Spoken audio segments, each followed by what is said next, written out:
Everyone's going to keep their job. I'm going to repeat that. Everyone's going to keep their job. We aren't laying people off. It's a promise we've heard repeatedly from this government going back to the election campaign. But still, hundreds of teachers across the GTA received layoff notices this week. And while many of those teachers will ultimately be called back to their positions by the fall, for some, they could be reduced to part-time, occasional status. What I can tell you with absolute confidence is that there will be no involuntary job loss associated with our education plan. It's a plan that includes increasing classroom sizes from grade 4 through high school and mandatory online courses for high school students. While boards regularly send surplus notices around this time each year, teachers are generally reassigned to other schools. This time around, they're being warned that many will lose their full-time status and be reduced to part-time, occasional status, meaning loss of benefits, pay, and job security.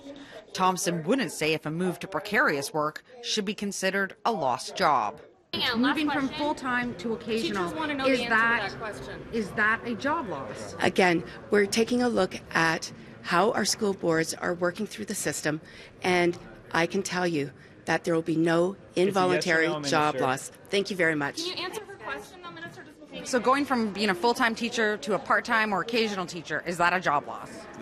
Yes. There's no other way to describe that. I mean, for the minister not to say that that's job loss is just, it defies the reality of what it means to families. It's not surprising we're seeing 369 teacher job losses at Peel. We also saw another 300 in Ottawa. We've seen hundreds across the province already.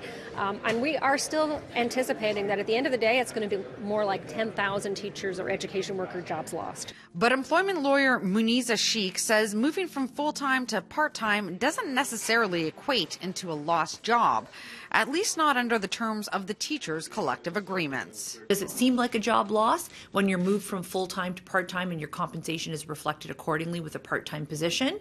Absolutely. Has there been a violation of the terms of the collective agreement?